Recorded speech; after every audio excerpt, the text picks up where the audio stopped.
Good evening, ladies and gentlemen, WWE fans, Ring of Honor fans, and if there's any little scraps of TNA fans out there, welcome to the RSN podcast. This is Rich. We have Sal on one of the lines. Hey, what's up? We got Hey, guys. Nick. We got Nick. Yo, how's it going? In today's podcast, we'll be talking about invasions. Basically, what an invasion is, it could be another promotion coming in and feuding with a promotion.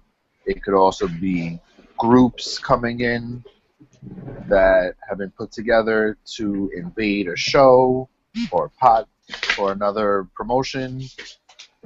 Nick, when you hear invasion, what is the biggest one that comes to your mind?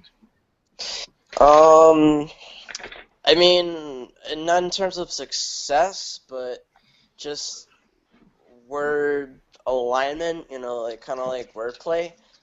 Sadly, I tend to think of the 2001, invasion angle that was supposed to be like this big thing, and I think it was just essentially another way for WWE to quote unquote kill WCW and ECW again.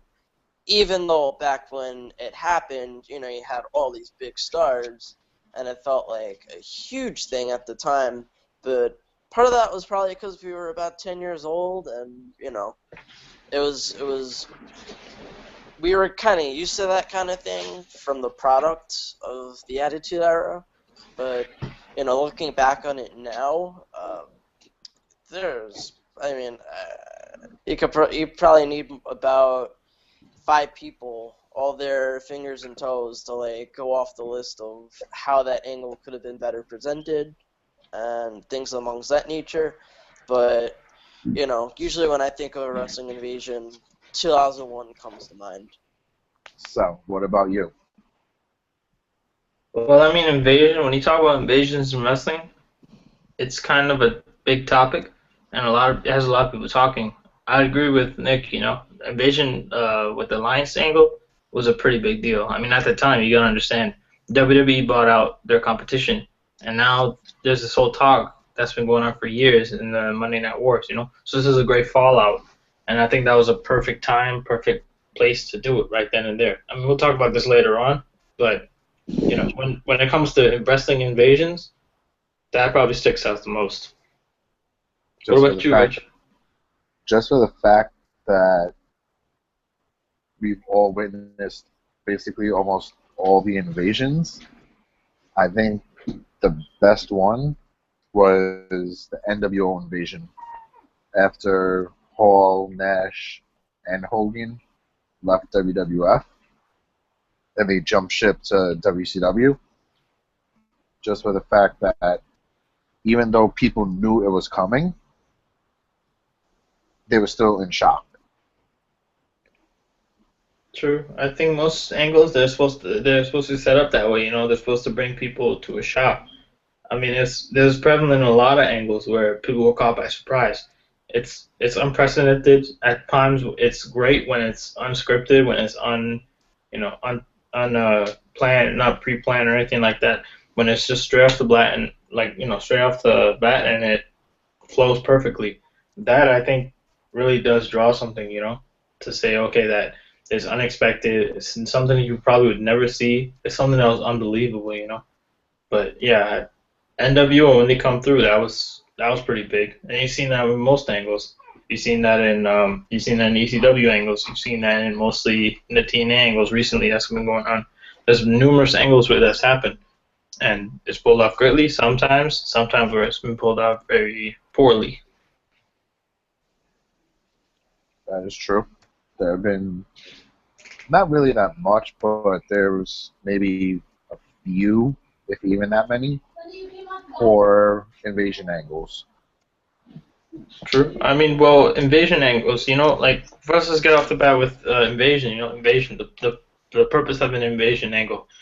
Like, what do you guys feel is the main motivation of an invasion angle in wrestling, It's to give birth to new feuds, present a new threat. It's usually a great way to immediately introduce newer fans to an already established group elsewhere. And at the same time, it allows for, like I said before, like new feuds and, just all around stuff you've never seen in that company before. That's made possible because of this angle.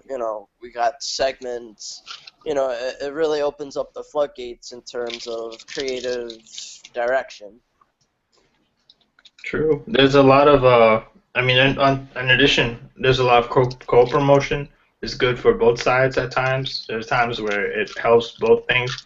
Plus, it gives like the fan their own fantasy, where they had the dream matches. Now it's in the reality. I mean, you've seen this in a couple of past years ago.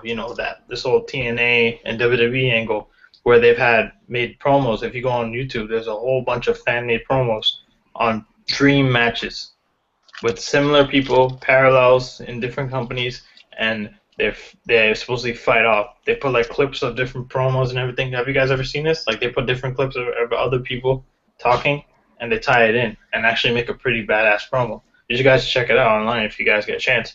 But it's crazy. I mean, for the fan perspective, I think it adds more. You think it's? I mean, it's really good for the business, don't you guys think? I feel like sometimes you give a wrestling fan Final Cut Pro endless supply of bad ideas and YouTube's video limit, and sometimes the results could be deadly. But for the most part, I'd say a majority of those videos, are in fact a cool way to see, like, what could happen. 'Cause you never know, and anything in wrestling is possible, and people end up working at one company, jumping ship to another. We're seeing it more now. Obviously, NXT is like, quote unquote, the place to be. We've seen already about 3 or 4 TNA talent who were TNA talent at the beginning of this year are suddenly now in NXT. It's a way to make, where they're going feel fresh, Storm, Joe, NXT feels like the place to be right now, and TNA is kind of left with scraps of what they've been trying to build, which kind of isn't much, but, you guys kind of see where I'm going with this? True. Yeah, I see. I mean, it's crazy. Like you see, I mean, we're gonna get to this later, but I mean, like if you talk about the chronology of all the invasions that have happened in this whole era of, the recent era of professional wrestling. Back in the day, in the 80s and 90s, we probably wouldn't see it that much. But I mean, let's start from the very beginning. I'd say, I mean, a very infamous angle. We're talking about this one angle. Rich brought this up, the NWO. What do you guys really think that made a bigger impact? I mean, obviously we know that, if we were to take down the NWO invasion, we would probably break it down to 2 parts.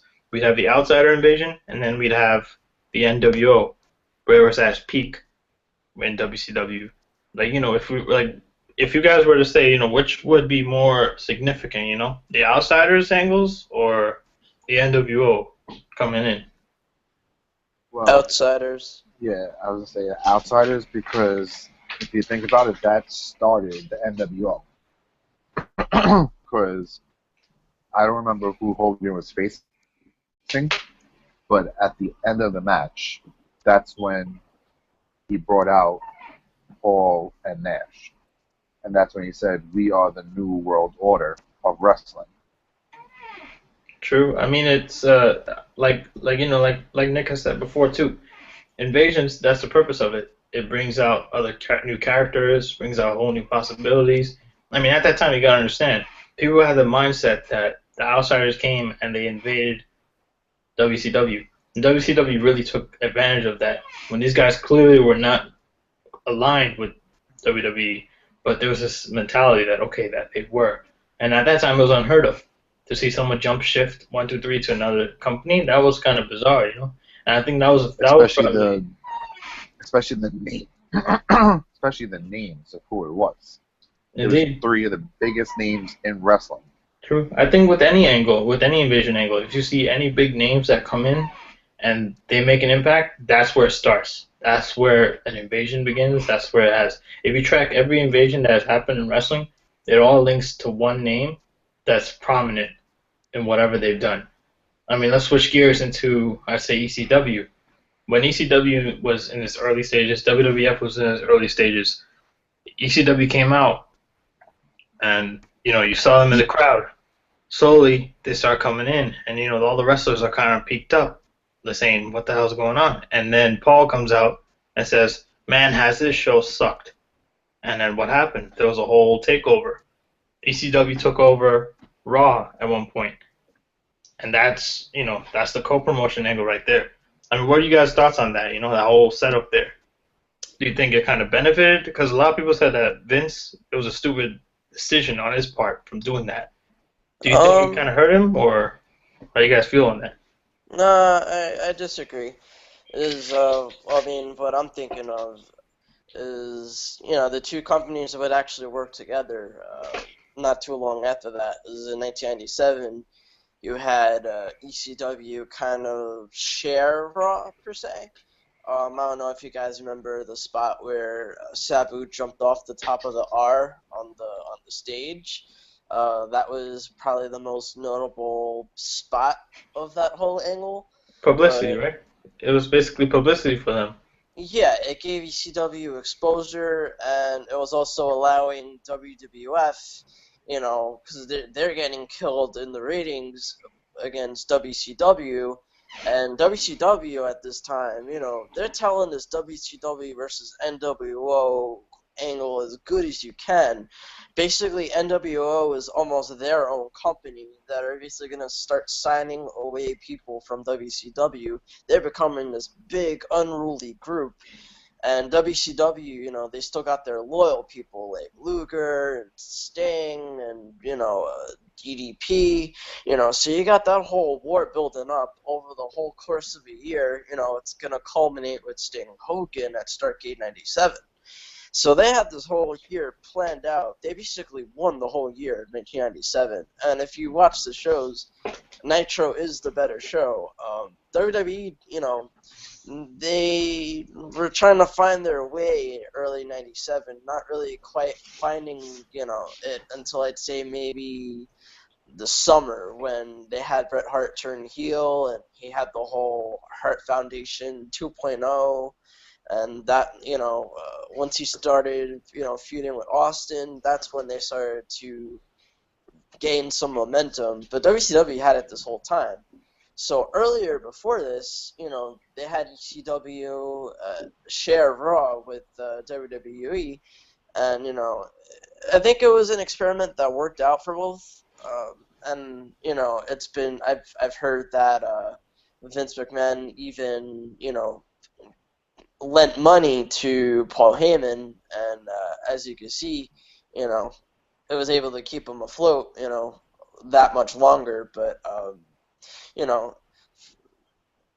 when you're looking for new content, if you're gonna cross promote with another company, why not? You want an edgier product. ECW was an already edgy product, so you just put the two things together, and why you got WCW over there with their, they're the place to be, but, WWF, it's not like you're going to turn it on and just turn the channel off either. They still got a pretty quality, television show, and, at least that's what I think of when I hear the ECW WWE partnership, is that time in 97. They're just trying to find a way to break WCW's momentum. Indeed, yeah, true. I mean, when you're facing like a multi-billion-dollar company like WCW, a big monster, how are you gonna combat that? So I think in their mentality, they're thinking, why the hell not? Let's just co-promote. That works for everybody. And I think that's what with most companies right now. If you see right now in the current era, AAA got a partnership with almost every single promotion right now. WWE got a small thing with NJPW. You see TNA, they've had past relationship with AAA, with Triple H. Triple A, yeah, Triple Yeah, A. Triple A. Yeah, I'm so like, screw it. It's just But I yeah, had the same Triple H. Triple H, I know, yeah. It's like, I mean, there's so much, You see TNA, they've had the many partnerships like that. You've seen, many promotions. ROH Yeah, has done it with Japan. but look at TNA with their coexisting companies. Not doing too well because the people who are coming in from other companies into TNA aren't staying that long. The only one I, that's been staying is T Great Uno. True. I mean, that's the time period right now. I mean, back then in the WWF ECW era, that was probably the only time that would happen. Where it was like, okay, you had to, where it was solid. But here, it's like it's not really that solid this time now. Like if you look now, all these promotions, there's so much competition out there that it's very hard to co-promote because there's always gonna be one overlapping the other, and then that's it. I mean, you see that in many different angles. If you've seen, let's take it a little bit further on.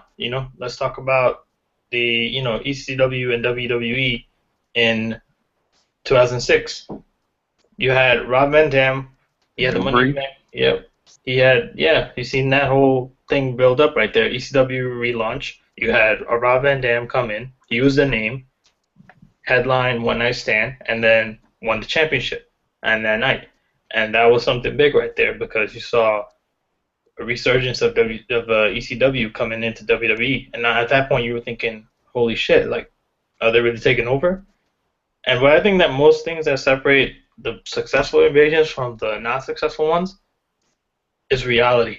If it's reality based, it will always do something. It will always make money. Because if you really notice, any angle that really didn't have any element of reality didn't really make that much, success. Would you guys agree with that, or how would you guys feel? Well, the thing with that one, everyone kind of knew that wasn't going to last that long. The new breed, or whatever you want to call it, everyone knew that was just going to be like a temporary thing. At that time, Because you can, yeah, because you can't revive excellence in ECW. do you think it could have You worked? can't really Because, revive it. but do you think it could have worked? I mean, think about like, place yourself. Let's say we could go back in the time machine. It's one night stand. We're watching a pay-per-view that night.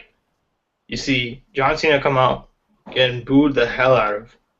RVD come out, wins the title, 1, 2, 3, boom. At that moment, I think most people just kind of said, this is not going to work.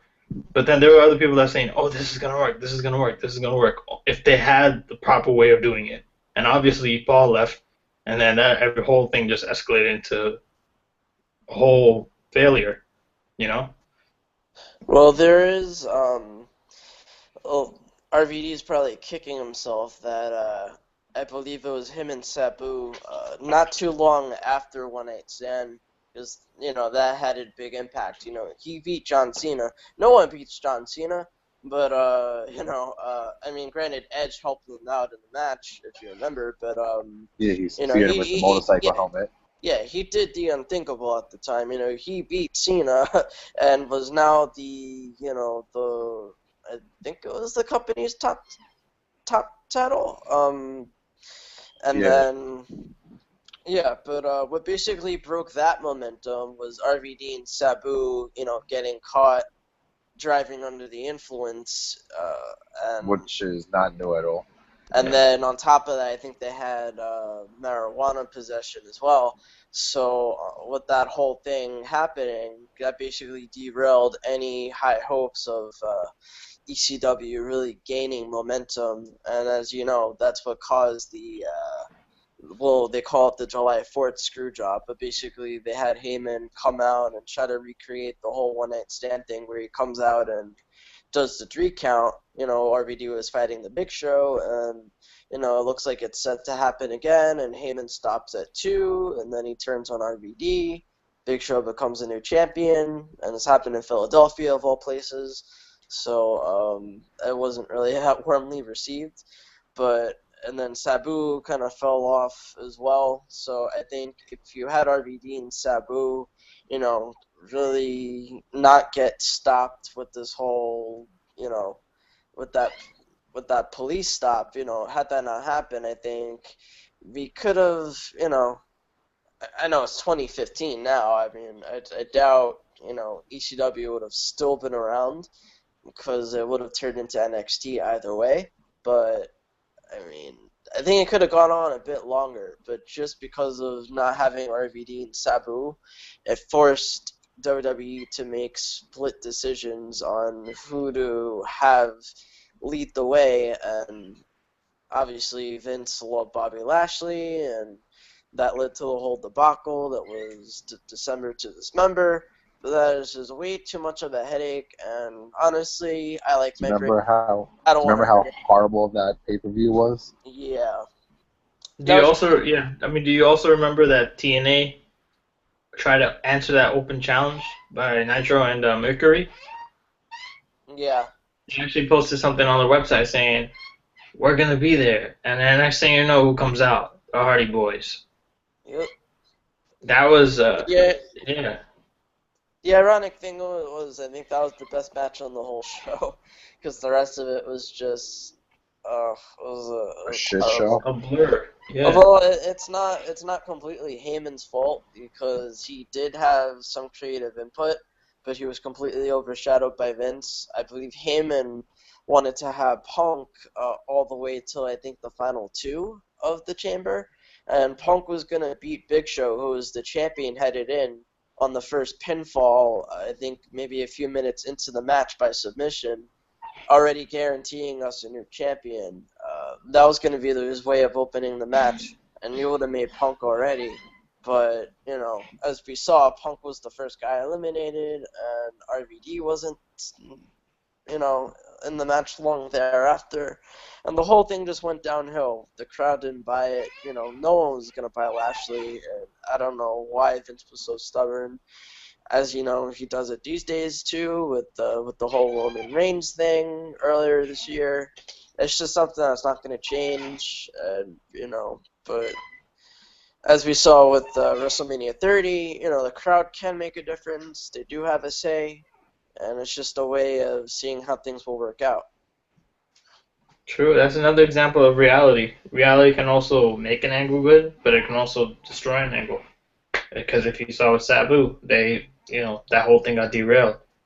I mean, if you really talk about ECW that time and 2006 and back in 1997, there's a lot of parallels. You saw different ways that it worked, because there was a lot of reality that played into it. Some that worked in his favor, some that didn't work in his favor. I mean, let's tie it into, let's say, from when ECW fell in 2009, 2010. ECW fell, NXT came out, the reality show. And then the first season happens, boom, what happens? The next night, all NXT rookies destroy the whole set. They destroyed John Cena, they destroyed the ring. Keyword, destroyed, asterisk, destroyed, so called, quote unquote. I mean, what did you guys think of that angle? Supposedly that was an invasion. Yeah, I mean, it was a very good angle. And it was kind of brilliant the way they came about it, because you had NXT Season 1 to kind of get to know guys like Wade Barrett and Darren Young and Daniel Bryan. Ryback. Yeah, I mean, well, he was Skip Sheffield at the time, and then, I think it was also Husky Harris, I believe. Yeah. Yeah, which is who is now Bray Wyatt. Michael McGillicuddy. You also have McGillicuddy, Justin Michael Gabriel. Tarver, Gabriel, yep. So NXT Season 1 was disguised as this whole pros and rookies kind of thing. It did feel very reality-based, but a lot of the matches were terrible. I mean, there wasn't really a lot of build.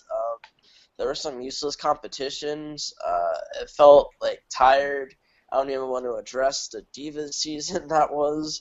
The only thing that might have saved that was CM Punk's commentary, and I mean, I'll leave that one.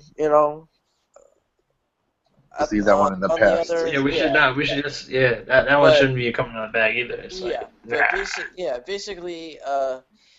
I think we actually spent too long talking about it. Yeah, it's just No one saw it coming, and that's what made it so great. Basically, we knew them enough to be like, oh, look, it's all the NXT rookies. What are they doing? oh look, they're oh my God, they're surrounding the ring, they're taking out everyone, Oh they're my God, super look at aggressive. yeah. They're like, oh my God, look at his tie. Is Is he that the choking with it? is Oh that my the God. is that the first time we actually seen Cena weak? Not really. I mean, that's probably the most publicized, overrated, Probably. yeah, angle that ever, like, that was like the most obvious way of him being, like, overpowered. When in reality, I mean, when you look at that whole thing, supposedly he was supposed to leave. Then his brother came in, brother, quote unquote, Juan Cena, with the whole mask thing going on, and oh my God, I'm not really John Cena. And back to Mr. America in 2003. Like, of course, we all know it's shit. You're not It wasn't fucking Hogan though. fooling us. Yeah, it wasn't Hogan. Like, obviously, it's like, oh, you're not John Cena. You can't be. You're his brother. Like, the You fuck is just going happen on? to have the same body type, use the same moves. You're just Juan Cena. I think that, yeah, I mean, that whole time, I think the creative, they were kind of sticking their heads up their asses thinking, okay, what do we do now? And you really saw that. It was so chaotic in the booking wise. I mean, like, there was no, Well, it wasn't concrete. well Because back then everything, was Kevin Dunn head of creative. but he's a stupid motherfucker because he can't book for shit. He's just a kiss ass lackey that just likes to wear his tie, brown He's a nose. white. Was it? What was the term you used? White collar, Yes, man. no good, brown nosing yes man. Indeed, yes, he is. He just, I mean, if you see most of the angles that ever failed, it will be forever tied with Kevin Dunn. When he passes away, I bet on his tombstone they're gonna have to etch every single angle that he fucked up on, and they're gonna have it with his name. I swear to God. And it's crazy the way They're, that they they're gonna have need this like a guy. shitload of tombstones. They have to. They have to. I mean, the whole graveyard. Fuck it. That's it. They have to do that now. But it's like, I mean, the whole Nexus angle. I mean, back to the point. Nexus angle. I mean, if it was a whole flop, I mean, it did bring up a lot of good careers. I mean, especially now, you see a lot of different things going on right now.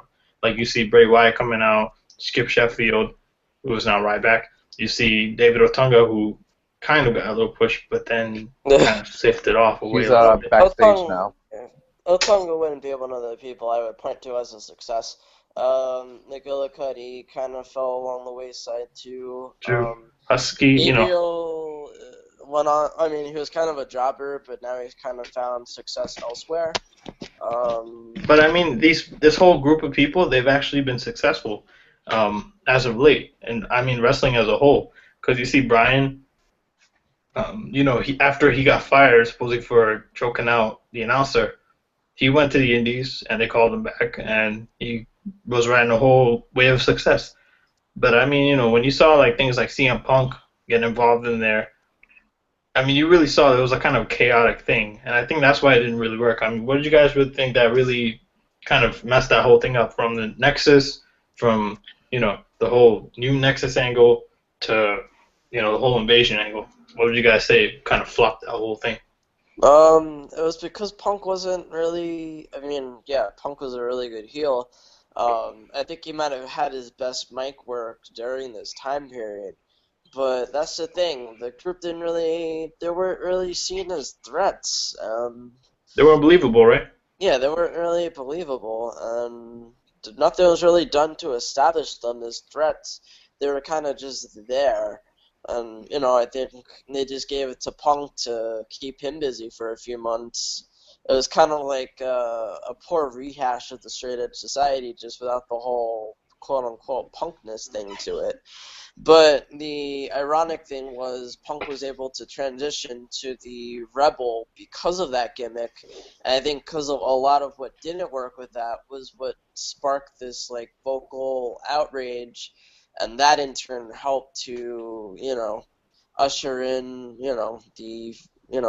the reality era, because that's what spawned his, his pipe bomb promo. Because as you saw, like he was transitioning out of Nexus leader, because he was still wearing I think the armband, and I think he was starting to like slip back the hair, and he had the T-shirt, and slowly over the weeks that kind of diminished, and that's what kind of helped Punk become Punk. And that's the only good thing that ever came out of the new Nexus, frankly. Which is kind of counterproductive, too. I mean, you've Yeah. seen, like, NXT, the whole NXT thing was a developmental thing for the future, a developmental process for stars to get into the main roster. That was Vince's vision. Obviously, now that we see it, we've seen a more clearer, more crisper, more in-depth look at it, and it's much more solid, much more concrete, much more productive. But at that time, I think it was kind of a waste of time because you had all this talent get involved. Only one good thing came out of it, and it was like, what do we do with these other guys? Now they just created more of a dilemma for themselves. I mean, to add on, to move on to another great invasion angle, let's move on to another promotion, TNA. They have had two specific invasions that have occurred. You had TNA EV2, which was ECW getting involved in TNA, and then we had the GFW angle. What would you guys say about the whole TNA situation, TNA and the whole invasions that they've had? Well, the only one that people actually probably do remember, even though it was more recent, is the GFW one, because the ECW one wasn't as good as it sounds. Because when you hear it, you're like, oh, ECW invading. Sounds amazing. Then you actually watch it, you're like, this is shit. Yeah, I think that was more of a House of Hardcore invasion, if anything, not really a ECW invasion. That's what it felt like. Yeah. Honestly, I see why they did the GFW thing, but at the same time, I'm not sure it was smart to have a separate wrestling company presented as heels. They kind of just came off as Jeff Jarrett and his band of goons. We didn't really know anyone else from GFW, that wasn't already Chris Masters or Justin Gabriel repackaged with the same gimmick. Oh, and Sanjay Dutt, the guy who kept interfering in people's matches. They didn't really do much to establish them as this big power, and that's Brian why... Myers, people also remember too. People remember him as Kurt Hawkins. He was Kurt Hawkins, but they didn't really explore the whole Brian Myers character, because Myers is actually a very well-known character on the independent scene. He's a prominent talent in Pro Wrestling Syndicate, and you actually see like a personality added to the face. In the TNA GFW angle, he was just a face, like lost in the shuffle. Like He actually is a very good talent, though. He is a good talent, and his wrestling was able to save him. But he didn't really have much of a character, so thus, how are fans going to attach themselves to a character that they don't really know much about? And that's what killed the GFW invasion angle for me. It wasn't long enough, and the guys weren't established enough, besides from Jeff Jarrett, to really make an impact. But the one thing I think it did do was it did help Drew Galloway and his rise to the TNA, main event. How long were they around for? Not even a month, right? Not even a month. Yeah, I mean that whole angle. I mean, I agree. It's I think it kind of fucked GFW up because GFW was a really really big thing going on at that time, like prior to that. Because you saw there was a whole thing. Jeff Jarrett was like, I'm gonna make this into the biggest wrestling company in the world. We're gonna have partnerships with all the great promotions. AAA, you had it with NJPW, with all the different promotions here and there. And I'm actually looking at the roster for GFW. It sounds like a pretty stacked roster if you're a fan of talent. Yeah, Rich. I mean, you and me, we were talking about it prior. Like I said, prior to the TNA angle. We said, yo, this is big. They had their first event. I was like, oh, my God, we're excited for this. I'm ready to see this. It had a great following, social media, too. People were excited to see it. And, this whole thing with the Jarretts and the McMahons, that kind of tossed it in a little bit. That kind of made people go, oh, so, there's this new other independent promotion coming out. But then when they kind of... I'm hyped. They have Bullet Club. They sold me right there. Yeah, that's... They have the full Bullet Club. We were talking about that, yeah. And I mean that kind of that I mean it brought it into the American spotlight because they were just like GFW basically at that time was just a band of independent stars. That's all. But then when you brought in TNA, that kind of screwed everything up. I think that kind of shifted them a little bit off because now you're saying okay now this is just TNA trying to get involved and getting some publicity. And I think that's the reason why it kind of failed. I think on both parts. Because now, if you see GFW now, what are they really doing now? They don't have a solid TV deal. They're not really doing anything online. They're not really All coming their out with. shows are basically in minor league baseball stadiums. Yeah, I mean they got that going for them. But what about digital, digital wise, how are they Nothing. gonna reach everybody at home? I think Jarrett is purposely holding off on announcements so that down the road when he does make them, it has a bigger impact. I kind of see what he's doing. It's sort of smart, but I think his biggest challenge is trying to make GFW its own identity. There's been videos on Twitter passed around of like the amp tapings. I look at GFW right now, and it kind of looks like a copy of TNA, just done on a more successful financial platform. The image looks the same. They have a six-sided ring. It kind of has the same look and feel. Obviously, we'll have to see storyline-wise how things go and how They have a lot of TNA talent. But yeah, it feels a lot. It feels like another TNA, just maybe with more money. And I think GFW needs to establish its own identity and try to break away from being compared to TNA because it's not going to do themselves any favors. And I'm sure Jarrett, doesn't want to be compared to TNA. True. I mean, after that deal with him coming back to TNA, he kind of said that he's giving up his share of TNA and just giving it to them, and that's it. Going high sailing back to where he's going. And I think that's smart of him. But that whole angle with the GFW TNA thing, I think that kind of that wasn't good. I think that wasn't good. Period. I mean, TNA, they were just trying to be a bunch of hogs, catching all this publicity and all this momentum. I think that's what really was stupid. That was kind of greedy of them because they were that desperate. I mean, if you see them now, they're so desperate right now. They can't pay their talent. They're lowering down on the costs. Everything is going down. They're only taping shit because it's cheaper for them rather than making it live and going through all that shit. Their whole Destination America deal is done, kaput. Now what are they gonna do with the TV? What's gonna be next for them? Are they gonna be digital platforms? What's ironic though is that Impact has kind of been the best it's been all year because of this whole World Title Series thing, and that came because they had to use old footage tape from July of one-night only tapings, but they've turned it into this ongoing tournament. It's kind of ironic because it's probably the best television TNA is putting out right now, but because it's been so long in the year and they've lost so much momentum, no one's really paying attention. True. I mean, the way that they're building it, they kind of, they're you know what I mean? It's kind of like a desperate move. For every little thing, it's like, okay, let's make this guy world champion. Let's make this guy world champion. It's a game of hot potato, but yet, they're not getting that much publicity. Because if you look at in a whole year span of title reigns between TNA and let's say WWE, for example, or let's say Lucha, they've had only one or two champions, one or two title changes. But I'm talking about major title, like WWE title or the heavyweight title. They had two champions this year.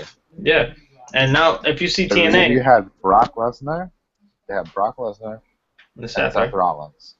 And possibly Roman Reigns. I'm predicting. I see that. I see that at WrestleMania. Yeah, I see him being 2016. Right now I think Rollins holds on until WrestleMania, and then you throw Ambrose in the main event. That is when Reigns is gonna win the belt. I just see it happening. True. I mean, we'll see some of it, but ROH had 2, maybe 3 champions this year. Yeah, but I mean, even that many? Yeah, I mean TNA. How many champions have they really had? They've had over 10 title changes in 1 year span. I don't know. Yeah, that's kind of that's showing they're desperate.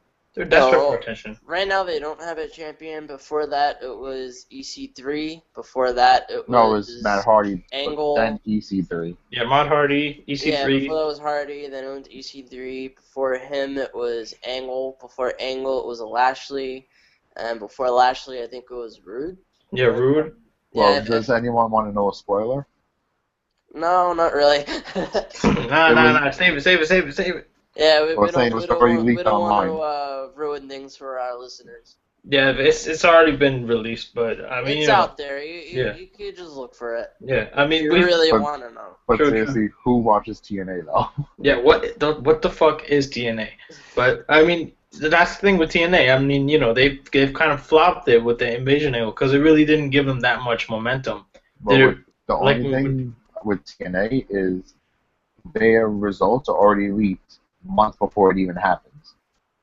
That's what happens when you book a show like that. You know, it's True.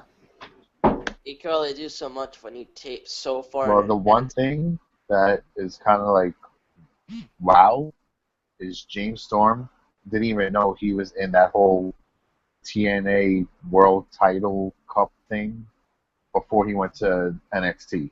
Well, His yeah, team had said, I didn't even know I was in it.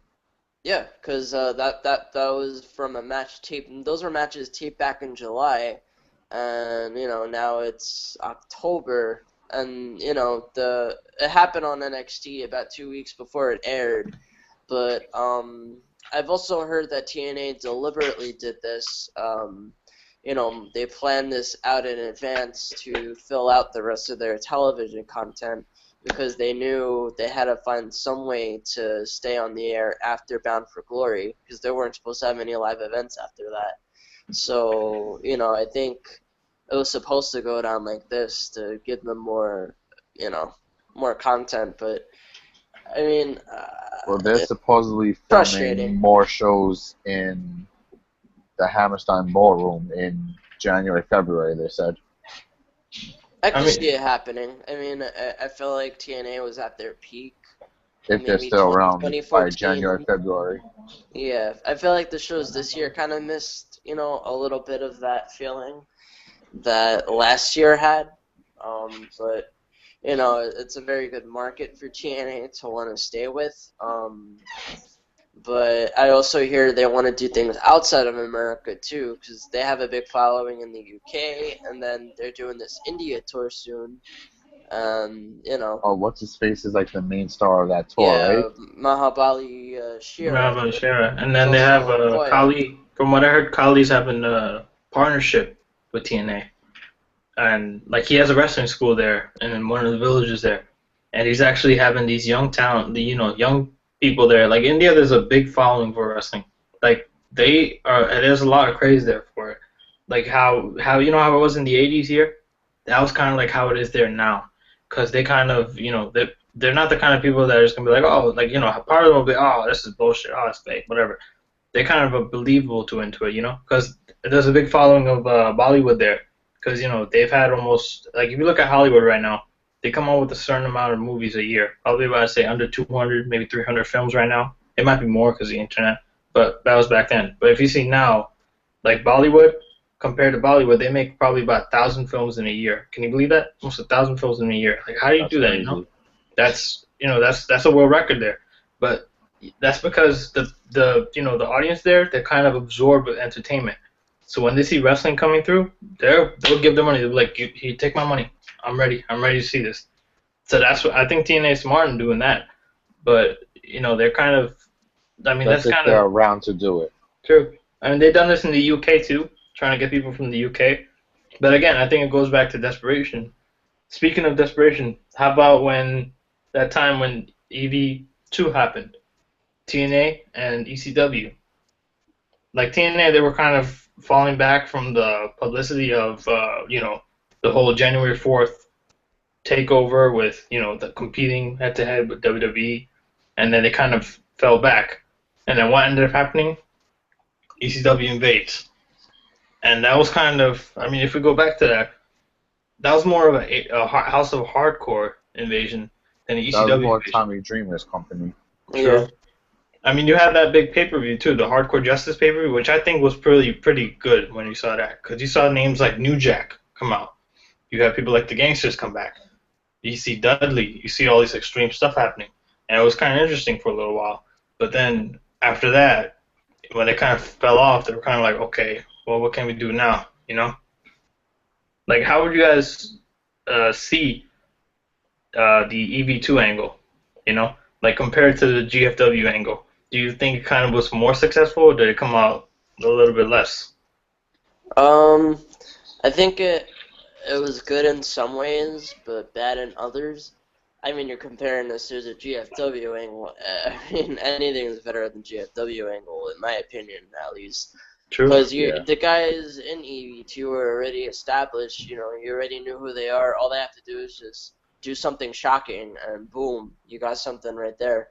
GFW, you know, they were guys in WWE who were they were established, but they weren't really like well known like that. You know, they needed to do something else to really make us turn around and pay attention to who they are, and we didn't really get that, and that's why the payoff wasn't as big as they would have liked. EV2, it was kind of the same thing, but a little bit easier to establish those guys. And then you had like and then you had the whole Hardcore Justice pay-per-view. So I think it was just an excuse for House of Hardcore to get some publicity, and ultimately it kind of fizzled out.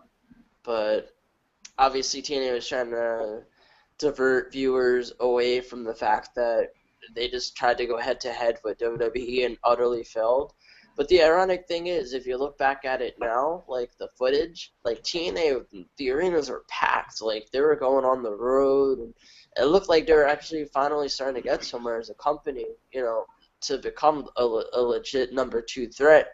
But Hogan and Bischoff just didn't have the right creative mindset to really have that kind of influence going forward, and it really hurt the company more than it helped, because they flushed literally all that money down the toilet. You had AJ Styles, Ric Flair, you had so many people, and it completely flopped. You could have names all over the place, but if you don't know what to do with them, what good are they? Poor book. What good are you? True. I mean, and as we've seen in most invasion angles, if the pieces are in place, the evasion doesn't work. You've seen that with the Nexus angle, you've seen that with TNA, but if you've seen that with the early invasions with NWO, Outsiders, and you've seen that with ECW, early WWF, that was something big, because there was, everything was in place at the right time, at the right place. So that brings us now to what's happening right now. If you've seen Raw this past Monday, there was kind of an aura coming through, something new, something different. Because if you look at the Raws in the beginning of the year and the Raws now, looking towards the end, I believe me, if you look probably in the next few Raws until the end of the year, there's a trend, and you'll start seeing that. Do you ever notice that there's more of a NXT showing there? Well, WWE is desperate to turn their ratings back around to the upward side, so you're going to believe that they're going to start using a lot more NXT, and it's just a matter of the transition from Triple H to Vince, how that goes. But, I have a little bit of faith. Tyler Breeze was already kind of a guy who you could see on the main roster. It's just a matter of when they were actually going to call him. Yeah, who do you put him with? Dolph Ziggler is kind of like a good idea. And then Summer Rae, Breeze is already kind of like a more flamboyant Dolph Ziggler. But what baffles me about that angle is, was Summer using Breeze to make Dolph jealous? Because why would you make the guy who just said he didn't want you jealous?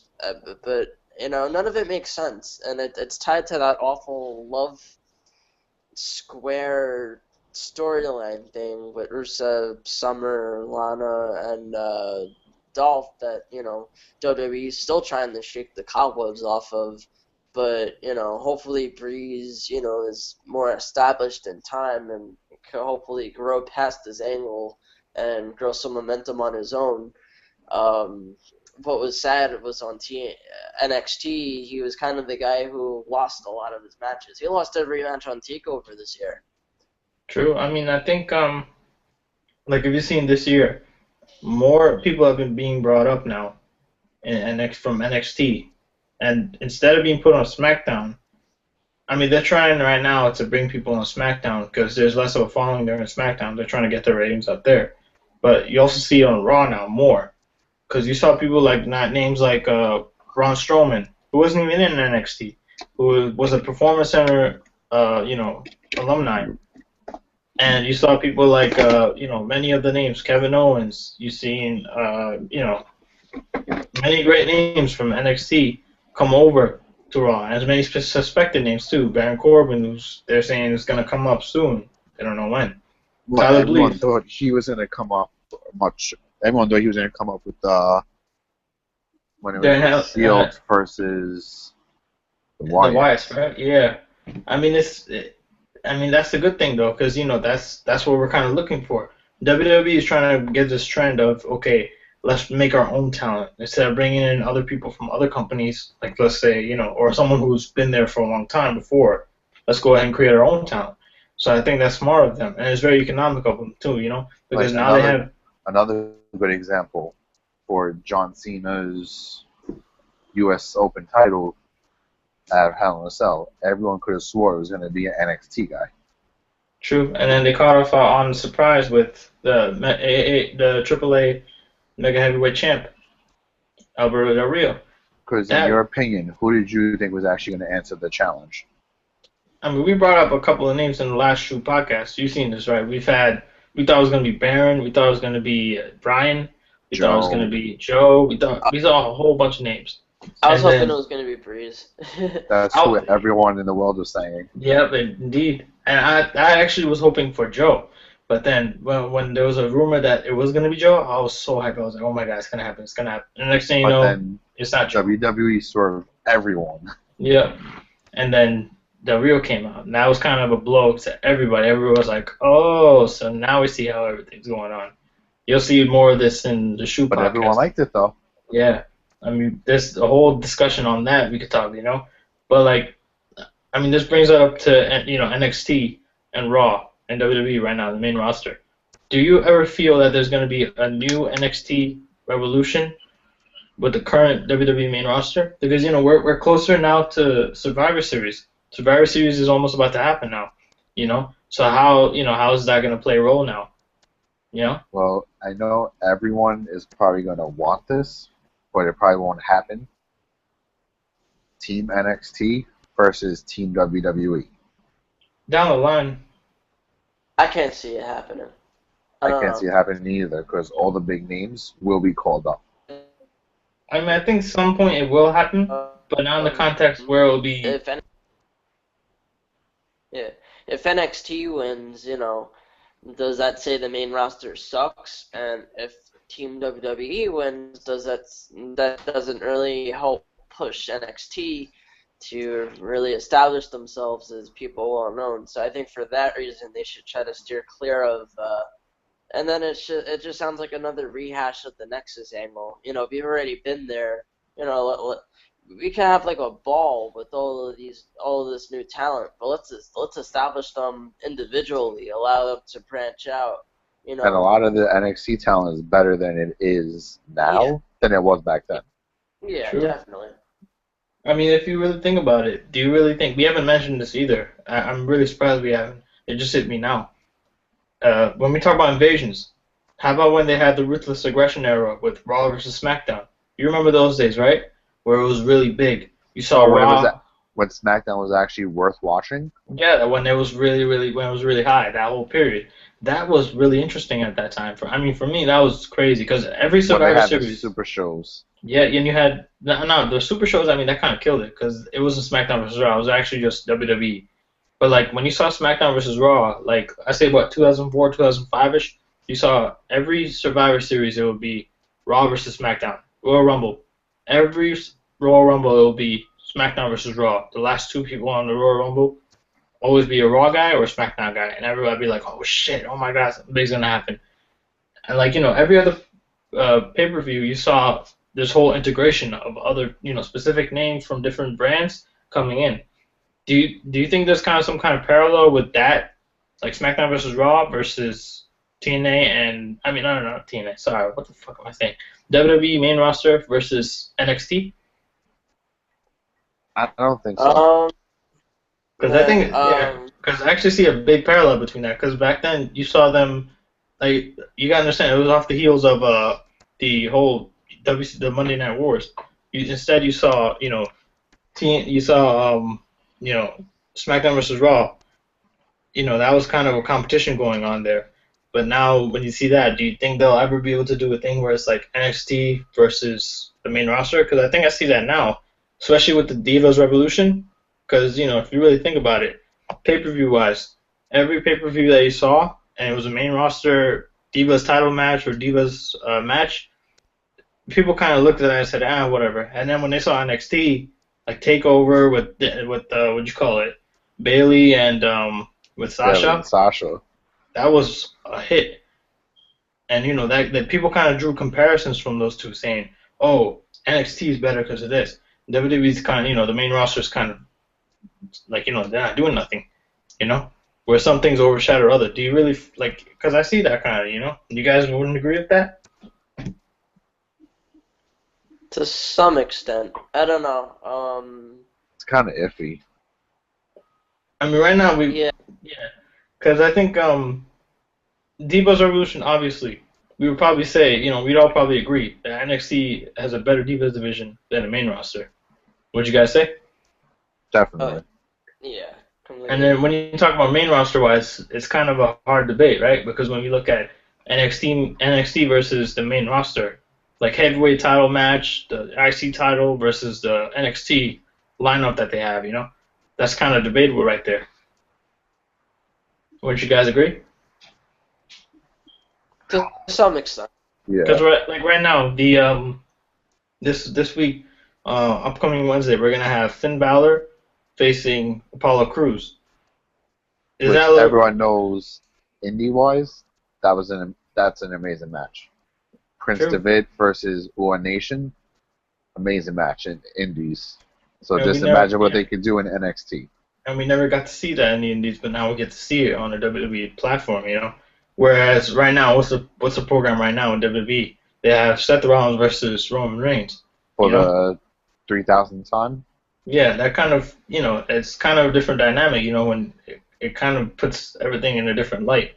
And look at the tag team division in NXT compared to main roster. NXT, it's Jordan and Gable. Mm-hmm. Then you have Dash and Dawson. You have Enzo and Cass, the Vaudevillains. And who you have on the main roster? New Day, Usos, Dudleys, Primetime Players, Lucha Dragons. True. It's getting played out. True. And what about the mid-card titles, too? I mean, with the IC title and the US title, not much is really happening. I mean, just besides the fact that Del Rio came back, won the title, Cena's out of the picture. But, how are they going to really do anything like that with the current picture that they have with, NXT doesn't even have a mid-card title, yet they produce some really good rivalries. Like, if you look at the format of every NXT TakeOver pay-per-view, it's the title match, the world title match, women's title match, tag title match, possibly, or some kind of tag title, or everyone else. Yeah, or like a regular match, but has a really solid rivalry. In this day and age, do you ever see it in a pay-per-view where there's a really solid rivalry? I mean, when you see Bray Wyatt and Roman Reigns and Hell in a Cell, that was kind of, people kind of looked at them and said, "Oh, okay," but it wasn't believable. Like, you couldn't really invest anything into that. You're like, oh, again? Yeah, you're like, oh, whatever. It's like, okay, we've seen this. We'll bring something new. Like, the only person in the mid card, it seems like he's getting a good rivalry, Owens. I agree. Because you got Cesaro coming up and everything, but I think it's all a product of who is there and who has the exposure. And I mean, when you see like invasion angle with NXT coming into the main roster, I think that plays an important role to see if they can really play that off. You know. But Yeah. everyone knows the Divas division at NXT is much better. In fact, it is. And I think they've actually done. It's already a invasion angle, if you already noticed, because you really just see, the whole thing going on right now, where you see the Divas coming in, and then, the whole Divas Revolution. Cause remember that night when Nikki Bella was out making a promo, and then who came out? The birth of Team Bad, birth of PCB. That was kind of an invasion on its own. Do you guys think? Yeah. Yeah. Yeah, I agree. Yeah, I think the only bad thing is that it had Stephanie McMahon's fingerprints all over it. Whereas I think if you had, each of those acts come up within the next few weeks and kind of make their own mark, it would have had a better impact going forward. Because then we just got a endless array of, 6 Diva matches for about 2 months straight. And as you saw, like, the Brooklyn crowd didn't take warmly to that on Raw. So, True. But, when you talk about invasions, you can also tie into, actual angles that occur versus angles that, that are like mini angles, some things, like certain developments that occur. But, we've already talked about most invasions, that occur in wrestling. And pretty much these are the future, these are the invasions that occur. And they're really, really influential. But, in the future, we could see some more invasions. We might not. We wouldn't really know. Depends on if the pieces are there, if it's in the right place, and everything's all right. Well, the one invasion I would love to see is Ring of Honor / New Japan invading WWE. I think anything with WWE would be. AAA with WWE, that would be something there. But the reason I'm saying Ring of Honor and New Japan is they have such good talent that could coexist with WWE. True. But WWE, they're kind of leaning on everything. They're kind of on the side with invasions now, or getting involved with other promotions. And I think that's what's going to lead to their downfall. Because you see, WWE, they're not really going to last forever. Do you guys really think they're going to last forever? I really don't feel like they're going to last forever. That's hard to say for now. When you have money, it's pretty easy to stick around. That's all I'm going to say. Yeah. True. They're a multi-million-dollar company, and they're going to be around a long, long time. True. And what about, the Roman Empire? They lasted for a while, but then what ended up happening? They fell. It's inevitable. So, we'll have to see what goes on. The Roman Empire didn't have a lot of money, and they didn't run wrestling shows, and they didn't take other companies down. But they didn't have. They had Julius Caesar, not Kevin Dunn. That's the difference. Anyone better than Kevin Dunn. I think that's the day when WWE will go out of business. Well, that kind of wraps up our whole Invasion podcast right here, I guess. We talked about everything right now. We're going to come out soon with other podcasts. Be sure to hold on and stay tuned for our December podcast, which is going to be the award show. That's going to be the biggest podcast that we had. It will be the biggest. It will be the longest podcast we have. We're going to have categories. It's going to be very entertaining. We're going to have, you guys. Yeah, we're going to have categories, awards, all that other stuff. Be sure to check out PWO online on Facebook. Be sure to check out our Google Plus pages. Also, follow us on Twitter. We'll have our Twitter handles on the bottom. Be sure to check us out. Also, be sure to check out the YouTube page. Give us a share, a like, and subscribe, comment.